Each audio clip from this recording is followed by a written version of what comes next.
the Leader's office in London, I saw people lobbying about policies. They rarely considered the impact on rural communities. Mostly it was the City of Westminster and inner London itself. Outside of that, you could forget it. But now Liberal Democrats have produced a cogent policy which will have a positive impact on rural communities where people like me live. The Liberal Democrat commitment to improving rural housing from a number of aspects is exciting and encouraging. How often do we find that a medium-sized house that would be a move-on for a growing family is snapped up by somebody from London in a managerial role? Or smaller cottages used as holiday lets in popular areas? When I recently visited the Lake District, I was appalled to discover that there were a whole row of stone cottages, all with little cards in their windows offering them as holiday lets. They could have been starter homes for young families in the area beginning their life together. Even when new homes are built, they are often not fit for purpose. I met with a group of young people from Exmoor who found that the new homes had nowhere to store bikes, nowhere to keep their wet raincoats or Wellingtons. If you work on the land, as many young people do, it is common sense to have storage for such items, as well as somewhere to keep a wet dog. Smaller, affordable homes are essential for those people who make communities work. Nurses, carers, agricultural workers, police officers. Developers should construct homes that meet local identified need. But smaller does not mean so small that a double bed will not fit into the main bedroom, as has been the case in some developments. Where a home has an agricultural tie or farm buildings are no longer used, planners should be sensitive to the needs of that community. Dogmatic following of previous decisions needs to be swept away. In some rural areas, second home ownership is a rarity, thank goodness. But in others, it is a real blight. Increasing stamp duty surcharge on additional properties to 5% and ring-fencing this to appropriate local authorities to provide affordable housing is essential and will help with community cohesion. Young people in rural communities often feel isolated, and this will have started with long journeys to school. The young person's bus discount card for 16 to 21-year-olds for a 2/3 discount on bus travel will help with their independence. But it will be necessary to ensure that the bus services are there in the first place. Local authorities will need to take a lead on this. Similarly, a decent coverage of superfast broadband helps fight against the rise of isolation for both young and old. Community hubs, perhaps in a village hall or as part of a pub, can provide medical services, post offices, and even a grocery store. All of these would get Liberal Democrat support under this policy. What is rural Britain? It can be defined as a large market town and its surrounding areas, small market towns, villages, or hamlets. All have their own characteristics which are worth preserving. Essential to the countryside preservation is land use. Farming of all types, including water management, shape the landscape we live in. But it does not happen on its own. Those who manage the land on our behalf, who produce the food we eat, have to make a living as well. For many small farmers and landowners, this is a struggle of diminishing returns. As we begin the golden opportunity of redefining the common agricultural policy, great care will be needed so that we do not throw the baby out with the bathwater. whilst increasing cap payments on rural development, woodlands, soil protection, flood prevention and renewable energy generation, sufficient resources must be allocated to food production. Otherwise, where will the food that you ate with your lunch come from? Like many Liberal Democrats in this room, I want to eat meat that is farmed locally and fish that is caught around our shores and goes straight onto the fishmonger's slab. Why should we catch cod in Scotland, send it to China to be filleted, and then sent back to be breaded for our consumption? Fish with more air miles than the Prime Minister. Conference, what nonsense is that? Lastly, conference, I am proud that our party is embracing water management. Many areas of the countryside have suffered catastrophic flooding in recent years. Hull, Boscastle in Cornwall, the Somerset Levels, the Thames Valley. Essential flood management, including both upstream solutions and coastal defences, can help by using natural resources. We need a fully coordinated approach, including cooperation between local authorities, landowners and the Environment Agency. There is nothing quite so miserable as having your home or business flooded, and my sympathies go out to those affected. We, as a Liberal Democrat community, will help to tackle this problem and prevent it from happening again. Liberal Democrats in urban areas, cities, as well as villages, will look after the countryside. All of us, including city dwellers, will show society that we are taking rural issues seriously. Fellow delegates, I am keen to listen to the ensuing debate on this exciting and wide-ranging policy paper, and I commend the motion to you. Thank you. Can I ask John Allen to stand by, please? And I now call Theobald Philip from Wells, who wishes to speak for lines 45 to 56. Indeed, for those lines and for the entire motion. This is an excellent motion, and I thank the working group very much for the work that they have done.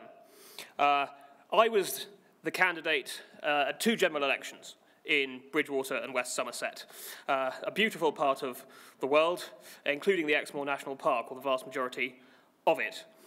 And I want to say, from my experience of these elections, I want to say, don't trust the Tory party. Now, this may not be news to many of you. It wasn't really news for me, but I think what reading this policy motion made me remember is that the Tory party likes to think that they are the party of rural Britain.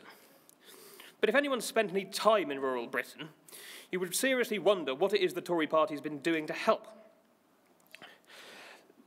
A wise man once said to me, the Tory party is the party of people who own the countryside.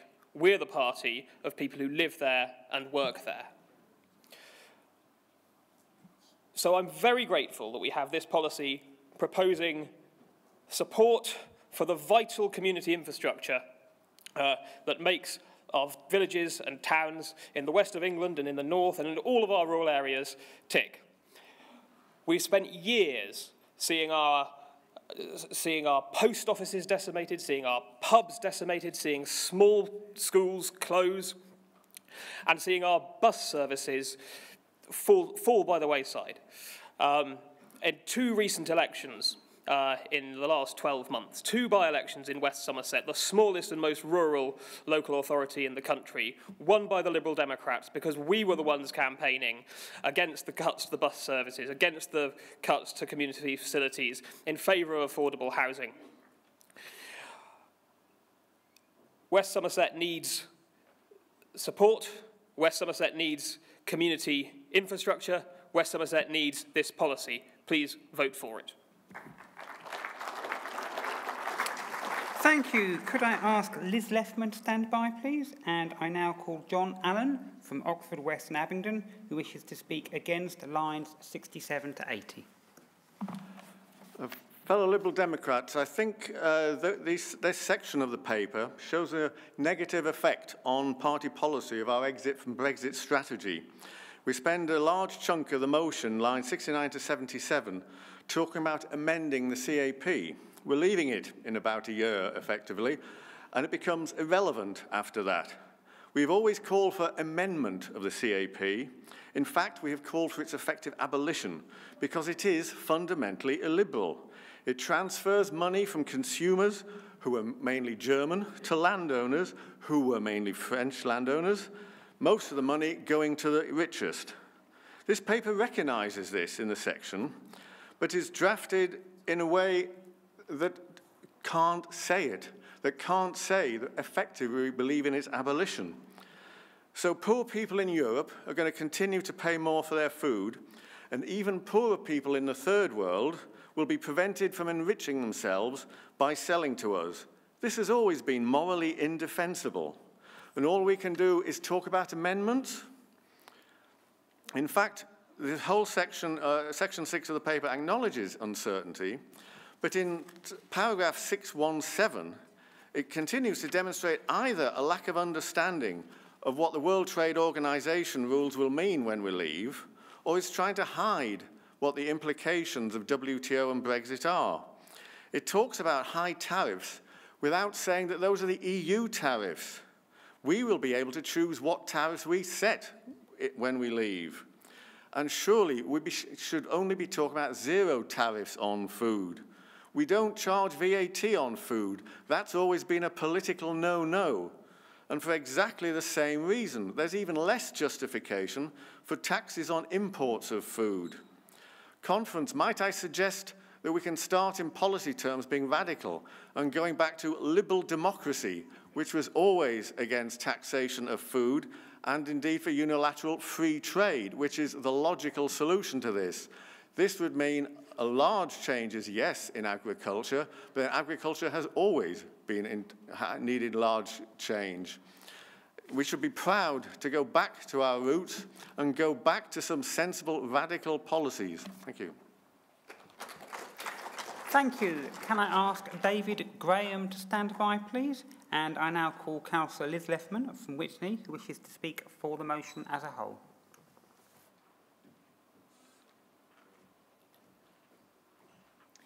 Good afternoon, Conference, and thank you to the Working Party for having put together such a comprehensive paper. Those of you who remember, I was the candidate in the Witney by-election, and of course those that came to help will know what a rural area that is and how vast it is in terms of the square miles that we have to cover. And indeed, my ward, my county council ward, is probably one of the largest in the entire county. So I know what I'm talking about when I talk about rural affairs. The one thing I would say about this paper is that there are two aspects to it that I don't think go far enough. And the first is to do with housing. There's a lot in the paper about affordable housing, but the average house price in West Oxfordshire is £325,000. So whichever way you cut it, affordable housing is not going to be affordable to the many people that we would like to keep living in that district. And the real issue is that policies that the Tories have brought into play, such as the selling off of council houses, which have been going on for decades, but even worse, the sale of properties belonging to housing associations, has a very detrimental effect on rural areas, particularly when you've got small groups of houses. 1 or 2 houses get sold. There is nowhere to rebuild those houses. And so we lose that housing stock. So I would like to think that we can take forward a rather more radical policy when it comes to the provision of social rented housing and reversing some of the policies which have decimated the countryside under the Tories. And Theo Butt-Philip is absolutely right. The Tories absolutely are not the party of the countryside. Let's be absolutely clear about this. And one other way in which we can say they are not is the dire state of our National Health Service in rural areas. Again, I don't think this paper goes far enough in identifying what the issues are. Ambulance response times are appalling. In my area, only 25% of the highest level emergencies are met within the time. We are short of 30 general practitioners across Oxfordshire, and it's not just because house prices are high. We know that places like Lincolnshire have a similar shortage of GP services. And we also know that nurses need to be encouraged to come to the area.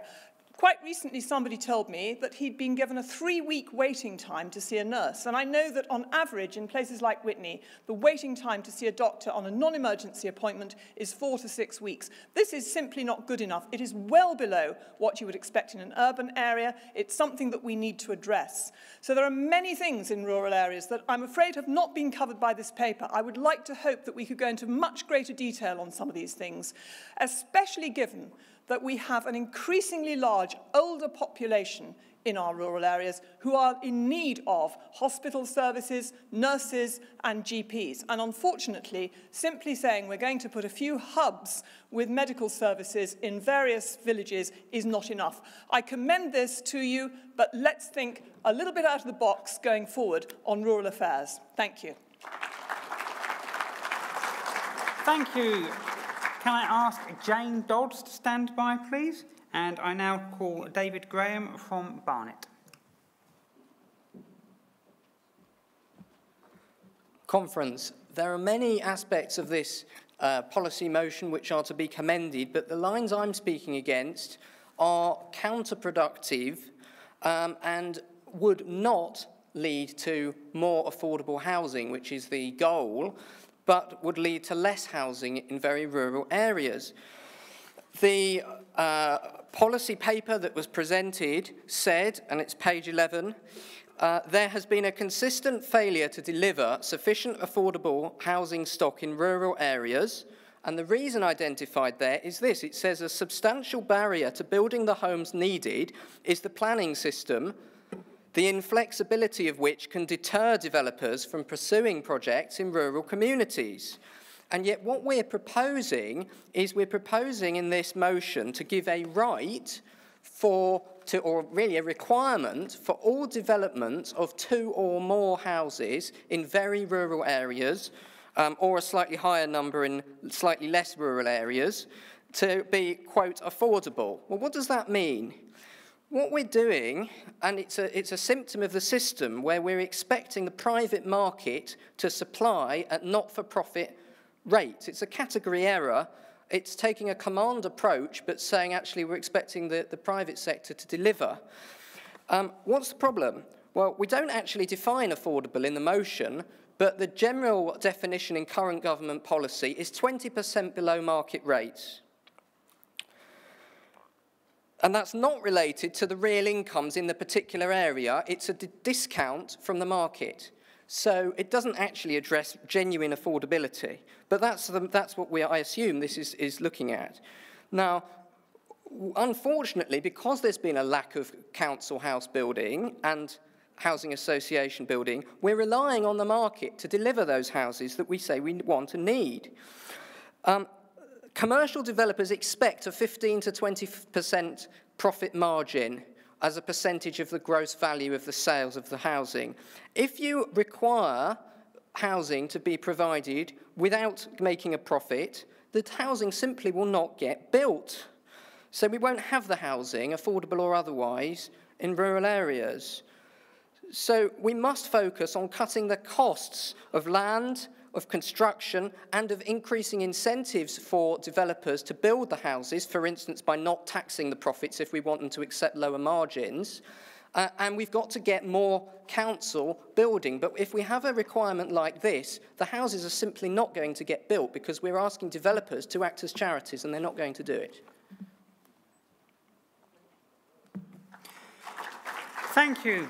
Can I ask Ian Stewart to stand by, please? And I now call Jane Dodds from Montgomeryshire, who wishes to speak for the motion as a whole.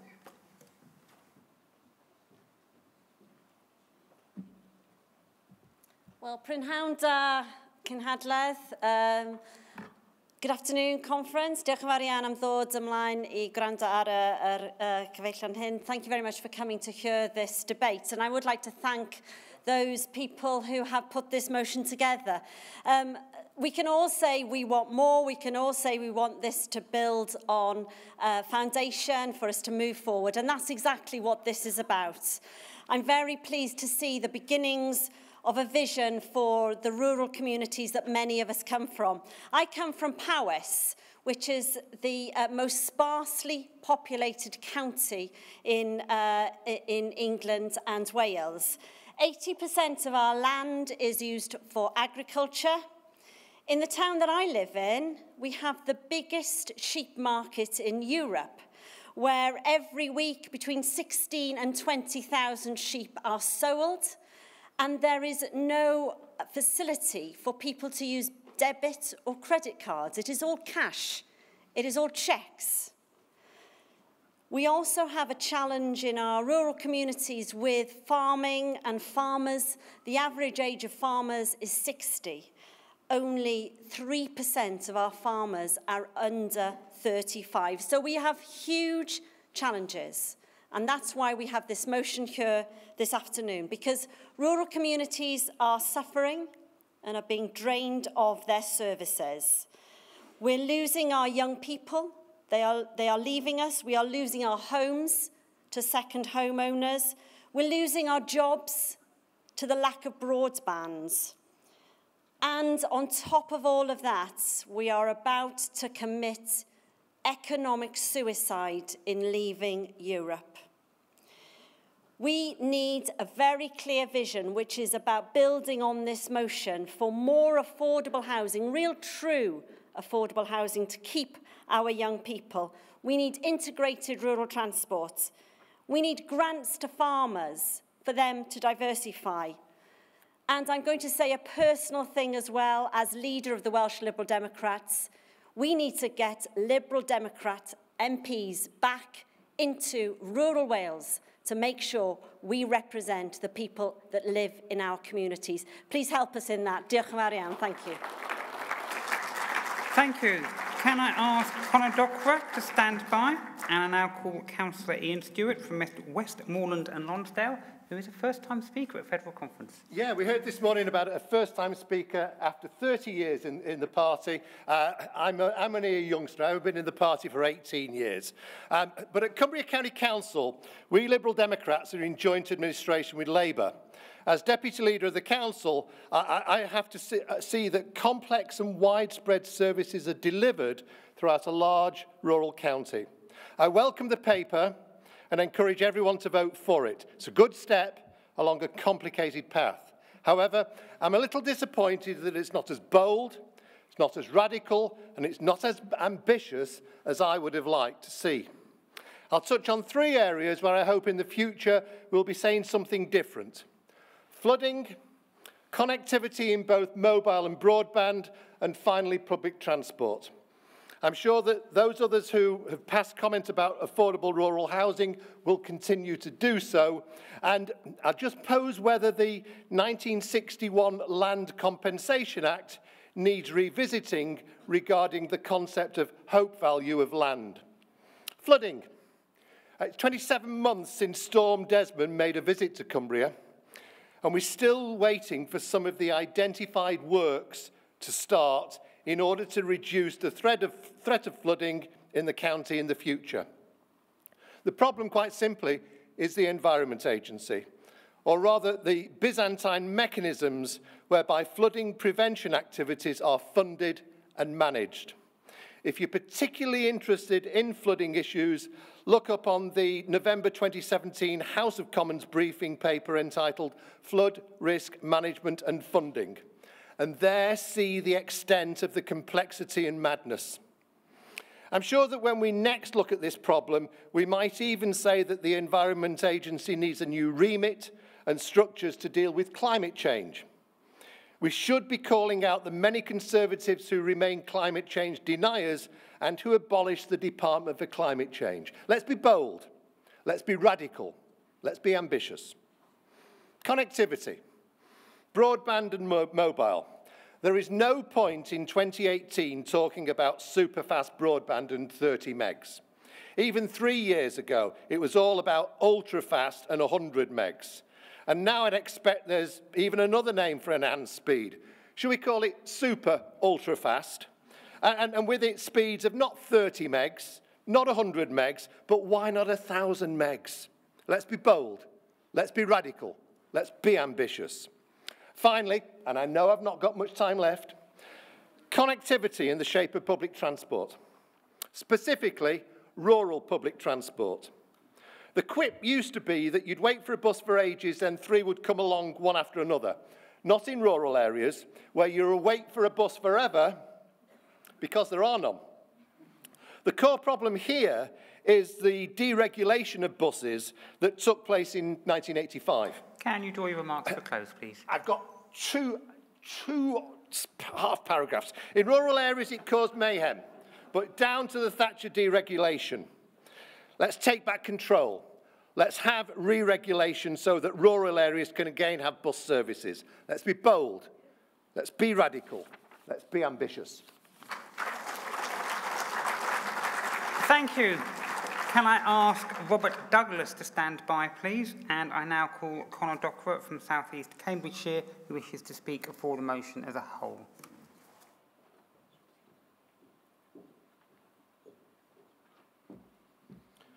Hello, conference. Like a lot of people here, I agree with this motion. I think it's very good. I think perhaps we could have been a bit bolder, but nonetheless, there's a lot of good stuff here. I think undeniably, the economy in our country is massively geared in favour of urban areas. When there's new jobs, when there's new businesses starting up, when there's new firms coming from overseas to create jobs in this country, it's in urban areas. And what that creates is a massive gap in opportunities between people living in rural areas where often if they want to get a good job, if they want to have better life chances, they have to move to the city later in life, whereas people in the city start off with so many advantages compared to those people in the countryside. And as Liberals, we believe in meritocracy and we believe in equality of opportunity, and I believe that making it so that these opportunities exist in the countryside is something that we should champion as a Liberal Party. And in the 21st century, there were not the obstacles to this economic equality that there was before. Now, with superfast and ultra-fast broadband, as has been talked about before, you can have businesses focused majority online that operate in different parts of the country, and they can all be in rural areas. These new, high-paying, 21st century modern jobs can all be made in rural areas if we're only willing to give them the infrastructure they need. Business can be set up in rural areas, but it's difficult because of the infrastructure they are lacking, because successive governments, obviously Labour and Tory governments, have deprived these rural areas of the infrastructure they need if they want to carry out this massive investment in jobs, if they want to solve this massive gap in equality, this massive gap in opportunities. And we are a party that focuses on localism. We believe that as close to the local level as you can make decisions, you should do that. And I believe that should apply to the economy too. We should make it so that people in rural areas have as much say in their economy, have as much of a good, opportunistic, growing economy as the people in urban areas do. And I think this bill, this policy paper, is a good way of starting to move towards achieving that, and I hope you all vote for it. Thank you. It seems everyone wants to speak for 3 minutes rather than 1. I've had no intervention cards, so we will not be having interventions. That does give me time to call a few more speakers for longer speeches. Could I ask Phil Bennion to stand by, please? And I now call Robert Douglas from Congleton, who wishes to speak against lines 42 to 44. My first conference. I oppose lines 42 to 44, increasing local authorities' powers to tax second home ownership through an increase in council tax, because there's a fairer and more effective way to control the rise in second home ownership. Many years ago, my wife and I purchased a second home down in Cornwall. However, living down in Cornwall permanently is not an option for health reasons. Yet, we spend as much time as we can in our second home in Cornwall. Much of that time is outside the tourist season and giving business to the shops and local businesses just when they need our custom most. For enjoying life in 2 homes, we pay 100% council tax in Cheshire and also 100% council tax in Cornwall. We pay our full share of council tax.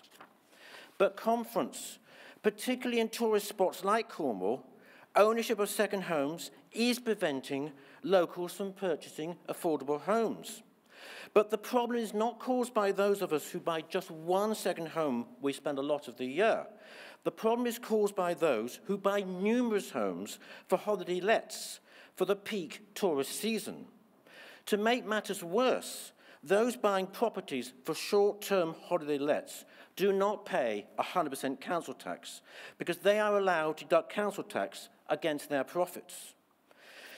And to make it even worse, the richer the holiday let landlord, the more conference you and I subsidise their council tax.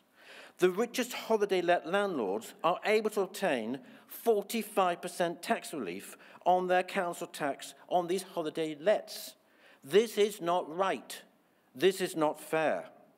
There is, however, a simple solution. Stop allowing the landlords of these short-term holiday lets being able to treat council tax as an allowable expense against their profits. By this simple change, these landlords will end up, like the rest of us, paying the full 100% council tax on all their properties. That is the right way to deal with this problem of second home ownership. It is also the Liberal Democrat way. Thank you, Conference. Thank you. Can I ask Andrew Hudson to stand by, please? And I now call Phil Bennion from Lichfield, Tamworth and Burton, who wishes to speak for the motion as a whole. Yes, thank you. I'm going to speak mainly on the agriculture section, largely because of my interest in that. But I will say, in general terms, we on the working group have found it quite difficult to put specifics into the agriculture section because we absolutely don't know where we're going to be in over the next 2 or 3 years, whether we're going to have access to the single market, whether we're going to be in the customs union, whether we're going to have tariff-free imports. So we really felt that we had to leave to content ourselves with a statement of principle rather than going into detailed figures. But I want to talk about environmental schemes because, like many farmers, I was absolutely incensed by Michael Gove's statement that he had a new idea, that he was going to get farmers to, rather than paying them by the acreage, he was going to pay them for their environmental schemes. Well, news for Michael Gove, I've been running environmental schemes on my farm, targeted schemes for biodiversity for 21 years. So this is not a new idea. Yes, it does need deepening, and this is exactly what we have the opportunity to do, because basically at the moment we have 30% of our payments are coming through greening measures, which are really ineffective. Basically, it's a form of cross-compliance which delivers very, very little in public goods. So there's an opportunity there to put a lot more money into environmental schemes. But also I have news for Michael Gove. His idea of completely getting rid of income support for farmers and passing it through the schemes is explicitly against WTO rules. The farmers would end up having to pay that back as soon as the Americans launched an appeal.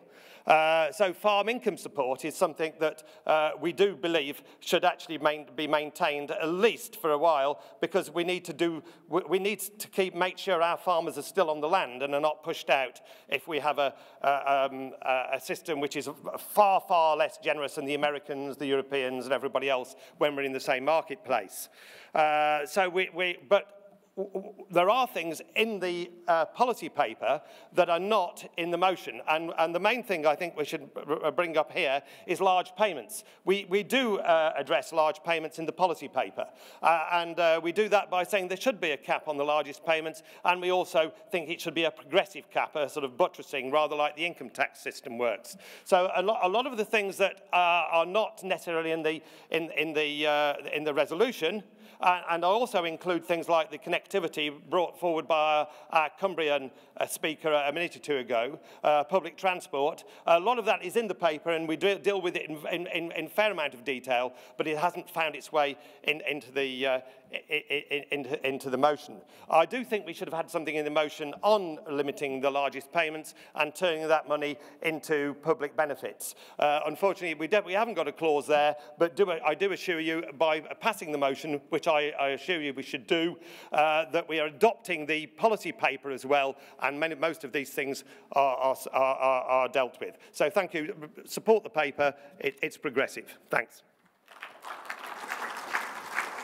Thank you. Can I ask Neil Hughes to stand by, please?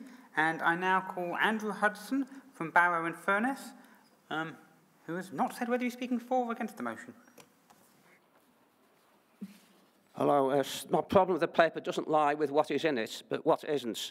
The paper highlights the importance of the availability of affordable housing. However, there are only 3 references in the whole